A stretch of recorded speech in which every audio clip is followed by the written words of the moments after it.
Hello, good evening students. हमने इससे previous lecture में एक टॉपिक पढ़ा था जिसका नाम था सोर्स डॉक्यूमेंट। मैं एक बार पहले रिवाइज करवाना चाहता हूँ। अगला टॉपिक इसी से लिंक्ड है, तो इसलिए थोड़ा सा रिवीजन कर लेते हैं, फिर हम अगला टॉपिक करेंगे। और ये जो हम आज टॉपिक कर रहे हैं वाउचर, ये हमारा लास्ट टॉपिक है अकाउंट्स का। इसके बाद हमारा अकाउंट्स फिनिश। तो हमने प्रीवियस लेक्चर में समझा था सोर्स डॉक्यूमेंट क्या होता है।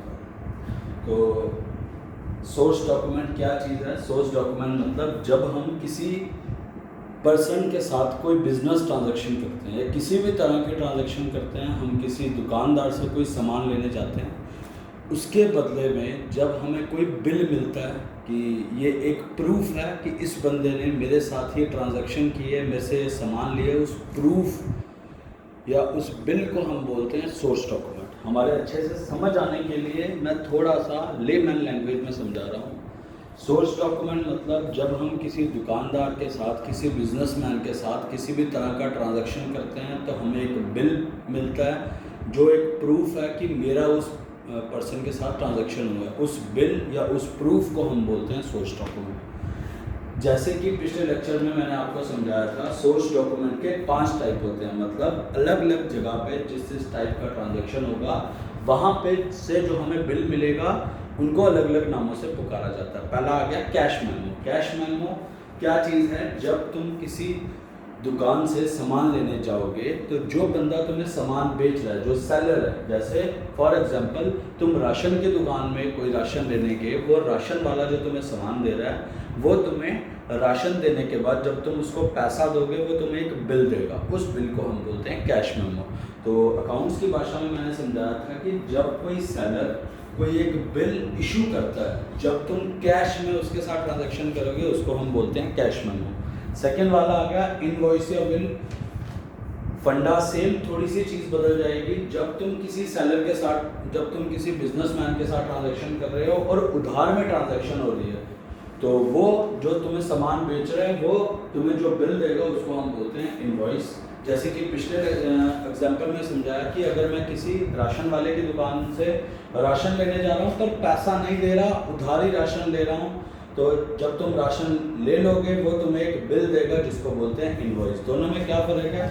यहाँ पे तुमने राशन लिया पर तुमने कैश पेमेंट दिया, जो तुम्हें बिल मिला उसको नाम दिया कैश मेमो। यहाँ पे तुमने राशन लिया पर उधार पे लिया तो जो तुम्हें बिल मिला उसको हम बोलते हैं इनवॉइस या बिल। थर्ड वाला आ गया रिसिप्ट। रिसिप्ट का क्या मतलब है?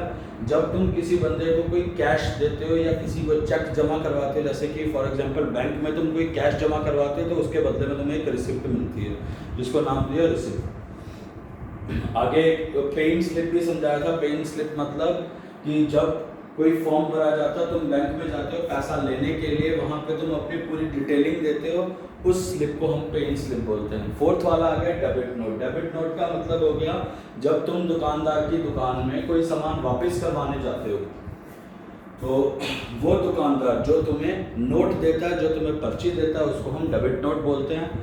उसके लिए वो डेबिट नोट है और तुम्हारे लिए वो क्या है? Credit note. मतलब जब तुम सामान देने जा रहे हो, जो तुम पर्ची उसको दोगे, जो तुम उसको इशू करोगे, उसको हम बोलते हैं क्रेडिट नोट। ये हमने 5 चीज़ें पिछले लेक्चर में समझी। आज इसी से एक रिलेटेड टॉपिक है जिसका नाम है वाउचर एंड इट्स टाइप, और ये हमारे अकाउंट्स का लास्ट टॉपिक है। तो इसको एक बार हम समझ लेंगे वाउचर क्या चीज़ है, देन उसके बाद उसकी हम डिटेलिंग में जाते हैं। अब पहले मैं एक एग्जांपल दे रहा हूँ, आप मेरे एग्जांपल को अच्छे से समझना, देन उसके बाद हम आगे इस टॉपिक को अच्छे से डिस्कस करेंगे विद डेफिनेशन। मेरी एग्जांपल क्या है? I am a bank employ, I am presently working in JK bank. मेरी सैलरी 20,000 रुपया है, जो मेरे को बैंक में काम करने के लिए बैंक मेरे को पैसा देता है 12,000 या 20,000, 25,000, जो भी। तुम एक सेट ऑफ 20,000 लेके चलो कि बैंक मेरे को 20,000 देता है। अब मेरी बैंक ब्रांच में उस एक महीने के दौरान कई सारे एक्स्ट्रा खर्चे होते हैं, जैसे कि कोई बिजली रिपेयर करवाने का खर्चा हो गया, अचानक से कोई ब्लास्ट हुआ, मेरे ऑफिस की बिजली खराब हो गई, मैंने इलेक्ट्रिशियन को बुलवाया, उसने मेरे से 500 रुपीज़ लिए। क्या मैं वो अपनी जेब से दूंगा? नहीं, वो 500 देगा बैंक। पर बैंक को कैसे पता कि मैंने सच में इलेक्ट्रिसिटी ठीक करवाने के लिए वो पैसा यूज किया है या मैं ऐसे ही उनसे पैसा मांग रहा हूँ। आगे चलते हैं। इलेक्ट्रिसिटी के बाद कुछ दिनों बाद ऐसा हुआ मेरे बैंक में पानी आना बंद हो गया। मैंने रिपेयरिंग वाले को बुलवाया, उन्होंने कहा पाइप ब्लॉक है, 1000 रुपया दो। ठीक, कोई दिक्कत नहीं। वाटर सप्लाई को अच्छे से आने के लिए मैंने 1000 रुपया दिया। अब मेरे ऑफिस में एक जनरेटर लगा हुआ है, जब इलेक्ट्रिसिटी चली जाती है हम उसका यूज करते हैं बिजली के लिए, पर उसमें डीजल पड़ता है। अब डीजल का खर्चा हो गया इस महीने का 2000। अब मैं अपनी सैलरी लेके चल रहा था 20,000। अब हमारी एग्जांपल, इस एग्जांपल का क्या मीनिंग है यहाँ पे, मैं ये समझाना चाह रहा हूँ कि मेरी सैलरी 20,000 है, पर ऑफिस में कुछ खर्चे हुए 2000 डीजल का, 1000 पानी की सप्लाई को ठीक करवाने का, 500 रुपया इलेक्ट्रिसिटी का। ओवरऑल खर्चा हो गया मेरे ऑफिस में 3500। तो क्या ये मेरी सैलरी में से कटेगा? नहीं, ये ऑफिस के एक्स्ट्रा खर्चे हैं, तो ये बैंक पे करेगा। पर बैंक क्यों पे करेगा? बैंक को क्या पता कि मैं असली सही में इलेक्ट्रिसिटी के लिए पैसा खर्चा है, सही में वाटर सप्लाई के लिए, सही में डीजल के लिए, या अपने किसी पर्सनल यूज के लिए झूठ बोल के बैंक से पैसा ले रहा हूँ। तो इसीलिए मैं जब इलेक्ट्रिसिटी का काम करवाऊंगा इलेक्ट्रिसिटी वाले से, वो मेरे को क्या देगा? बिल देगा। बिल्कुल सही। वाटर सप्लाई वाले से भी मैं बिल लूंगा क्योंकि मेरे को आगे पैसा लेना है, और डीजल वाले से भी मैं क्या लूंगा? बिल लूंगा। जब तुम किसी के साथ कोई ट्रांजैक्शन कर रहे हो और उसके बदले में तुम उससे क्या ले रहे हो? बिल। बिल को अकाउंट्स की भाषा में क्या बोलते हैं? हमारी लेमैन भाषा में हम जिसको बिल बोलते हैं, उसको मैंने अभी पिछला टॉपिक करवाया, उसको हम बोलते हैं सोर्स डॉक्यूमेंट। यहां तक तो ठीक है, उसने तो मेरे को बिल दे दिया, और जो मेरे लिए अकाउंट्स की भाषा में क्या है? Source document. अब मेरे को बैंक से भी पैसा लेना है कि ये पैसा मैंने अभी अपनी जेब से दे दिया उस बंदे को, पर मेरे को जो चाहिए ये बैंक को पे करना चाहिए। अब बैंक को कैसे पता चलेगा कि हमने इस बंदे को इतने इतने पैसे देने हैं? अकाउंट्स में मैंने अगर किसी से पैसा लेना है, जैसे मेरे को बैंक से पैसा लेना है, तो मैं क्या डालूंगा? इलेक्ट्रिसिटी का वाउचर। वाउचर मतलब एक ऐसा बिल जो अकाउंट्स में, बैंक की अकाउंट बुक में मैं लिखूंगा कि मैंने वाउचर डाल दिया किसका? इलेक्ट्रिसिटी का। इलेक्ट्रिसिटी का 500 रुपये का वाउचर, यानी बैंक मेरे को 500 रुपया दे। यहाँ मैंने वाउचर डाल दिया, बैंक मेरे को 1000 रुपया दे, और यहाँ मैंने वाउचर डाल दिया, बैंक मेरे को 2000 रुपया दे। मतलब क्या हो गया शॉर्ट भाषा में कि जो चीज मेरे लिए, नॉर्मल बंदे के लिए जो है सोर्स डॉक्यूमेंट।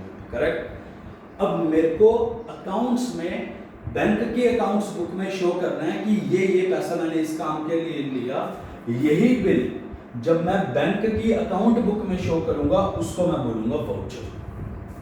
थोड़ा थोड़ा तो समझ आया होगा। अब मैं डेफिनेशन के हिसाब से समझाता हूं। जब हम अकाउंट्स में, किसी हम अकाउंटेंट के पास जाते हैं, और अकाउंटेंट जैसे कोई बैंक का अकाउंटेंट है या जैसे कोई बड़ा अकाउंटेंट है, तुम उस बंदे के पास गए, उस बंदे को बताया जी मेरे ये खर्चे हुए हैं, 100 एंड 100 कोई भी खर्चे हुए हैं, तो मेरे पास इस चीज़ का बिल है, तो मेरे को गवर्नमेंट से पैसे दिलवाओ या मेरे को बैंक से पैसे दिलवाओ, जैसे जो मैंने एग्जांपल दी है।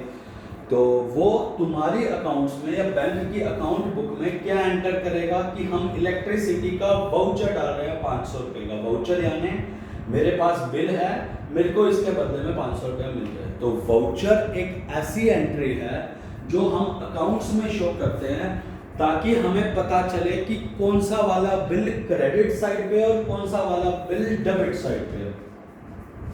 कि मतलब कौन सा वाली चीजें, कौन सी वाली जो मैंने खर्चे हैं वो अकाउंट बुक में डेबिट में डालने हैं या कौन से खर्चे अकाउंट बुक में क्रेडिट में डालने हैं, ये चीज हमें बताती है वाउचर। तो फिर से समझाऊंगा, पहले डेफिनेशन लिख देता हूं। On the basis of source document, मतलब जो मेरे को बिल मिला था किसी ट्रांजैक्शन का, जिसको हम सोर्स डॉक्यूमेंट कहते हैं, उसके बिना पे एक वाउचर बनता है, अ वाउचर डिटेलिंग द अकाउंट्स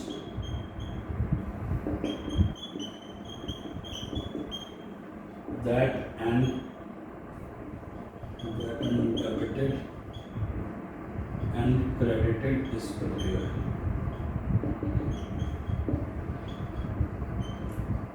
मतलब मैंने जो भी खर्चा किया उसका मैंने बिल प्राप्त किया और वही पैसा मैंने अपनी जेब से खर्चा और मेरे को किसी से पैसा लेना है, तो मैं अकाउंट बुक में जो एंट्री करता हूँ उसको हम बोलते हैं वाउचर।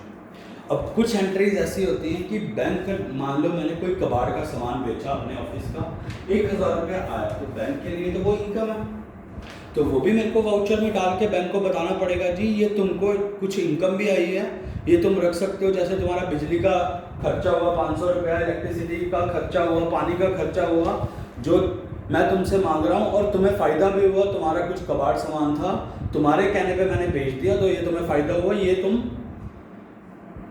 अपने अकाउंट बुक में अपने हिसाब में लिख लो कि ये तुम्हें प्रॉफिट भी हुआ। तो वाउचर मतलब एक ऐसा खर्चा जो तुम कर चुके हो, उसके बदले में तुम बिल लाए हो और वो बिल तुम्हें किसी से पे करवाना है। जैसे मैं कह रहा हूँ मैंने ऑफिस में खर्चे दिए और मेरे को चाहिए कि जेके बैंक मेरे को पेमेंट दे, तो मेरे लिए जो सोर्स डॉक्यूमेंट है वो बिल है, उसकी वजह से मेरे को पैसा मिलने वाला है। मैं अकाउंट बुक में बैंक की जो बजट बनेगा 1 महीने बाद, उसमें मैं एंटर कर दूंगा कि इलेक्ट्रिसिटी वाउचर इतने का और उसका मेरे पास सबूत है, सोर्स डॉक्यूमेंट या बिल। तो वाउचर क्या है? सोर्स डॉक्यूमेंट के बेस पे, बिल के बेस पे एक वाउचर मैंने एंटर किया। वो वाउचर क्या चीज़ के लिए बता रहा है मेन है, वो वाउचर ये बताएगा कि ये खर्चा डेबिट लिस्ट में जाएगा या क्रेडिट लिस्ट में जाएगा। मैं बताऊंगा कौन खर्चा डेबिट में जाएगा कौन क्रेडिट में। आपको गोल्डन रूल पता है अकाउंट्स का, जो कोई इनकम हुई वो डेबिट साइड में, जो कोई खर्चा हुआ वो क्रेडिट साइड में, ये हमें पता है। तो आगे हम चीज़ों को डिस्कस करते हैं। वाउचर हमें समझ आ गया वाउचर क्या चीज़ है। अगला हमारा जो इसके अंदर सब टॉपिक है उसका नाम है टाइप्स ऑफ वाउचर। ये तो बिल्कुल सिंपल है। टाइप्स ऑफ वाउचर में फर्स्ट वाला आ गया जिसका हमने नाम रखा है कैश वाउचर, और सेकंड वाले का नाम है नॉन कैश वाउचर। पहले तो कैश वाउचर का क्या मतलब हो गया? कैश वाउचर का मतलब हो गया अगर जो तुमने कोई खर्चा किया है और उसके लिए तुम बिल लाए हो और जहां तुम कैश में पेमेंट करके आए। जैसे मैं कह रहा हूँ मैं लाला जी की दुकान से किराने का सामान लेके आया, कैश दिया लाला जी को, उसके बदले में जो बिल लेके आया, वैसी ट्रांजैक्शन को क्या बोलते हैं? Cash voucher. जैसे एग्जांपल में तुम्हें बताया था कैश मेमो, ये एक इसकी एग्जांपल है कैश वाउचर की। इनवॉइस, ये उधार पे सामान लिया, ये इसकी एग्जांपल नहीं है। तो एक एग्जांपल बता दी कैश मेमो। तो कैश वाउचर का मतलब हो गया जब हम कैश में ट्रांजैक्शन करते हैं उसके बदले में जो हमें बिल वगैरह जो मिला उसको हम क्या बोलते हैं? Cash voucher. तो मैं लिख रहा हूँ कैश वाउचर इज प्रिपेयर्ड, इसकी डेफिनेशन है, it is prepared for receipt and payment of cash and check। क्या बोलना चाह रहा है? वो बोलना चाह रहा है कि कैश वाउचर क्या होता है? जो बिल हमको मिला है इसके बदले में अगर हमने किसी को पैसा लिया या किसी से पैसा लिया या किसी को पैसा दिया कैश में या चेक में, तो उसके बदले में जो हमें बिल मिलता है उसकी हम एंट्री अकाउंट्स में लिखते हैं, उसको हम बोलते हैं कैश वाउचर। यानी जो ट्रांजैक्शन हमने कैश में की है उसके लिए हमें कैश वाउचर इशू होता है। अब कैश वाउचर दो तरीके के हो सकते हैं। एक को हमने नाम दिया क्रेडिट वाउचर,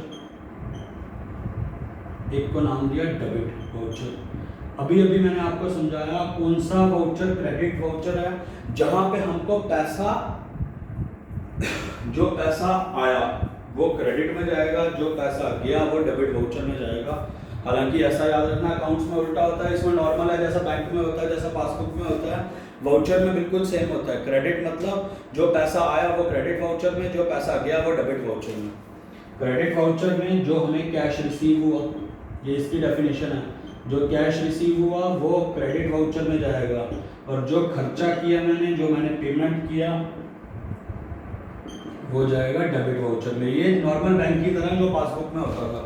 वाउचर मतलब अगर मैंने बैंक के लिए कोई खर्चा किया है तो वो मैं डालूंगा डेबिट वाउचर में। अगर बैंक को कोई फ़ायदा हो, जैसे मैंने बैंक के लिए कोई कबाड़ का सामान बेचा है, बैंक को फ़ायदा हो जाएगा क्रेडिट वाउचर में। तो डेबिट वाउचर भी समझ आ गया, क्रेडिट वाउचर भी। नॉन कैश वाउचर का क्या मतलब है? जो ट्रांजैक्शन मैंने की है कैश में, जो ट्रांजैक्शन मैंने कैश में नहीं की है उसको हम बोलते हैं नॉन कैश वाउचर। जैसे कि a transaction which is prepared for transaction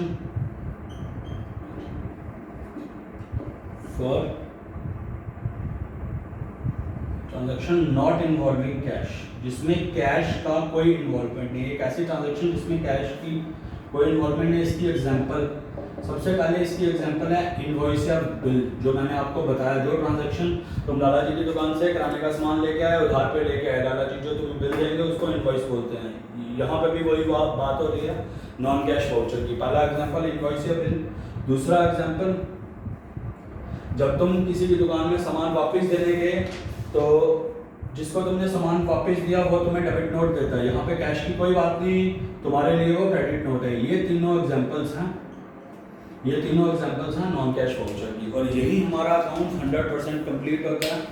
तो मैनी कंग्रेचुलेशंस टू यू।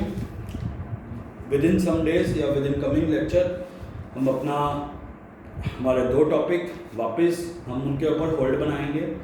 इससे पहले हम एक टॉपिक के स्टैटिक्स के 50% सिलेबस कवर कर चुके हैं, और अब हम अकाउंट्स ख़त्म हो गया, अब हमारा दूसरा टॉपिक मैथ भी रहेगा आगे जाके। तो स्टैटिक्स और मैथ पे हमारा जोर रहेगा, और उसके बाद हमारा इंग्लिश बचता है। करेंगे धीरे धीरे, कोई दिक्कत नहीं। तो that's all for today, thank you.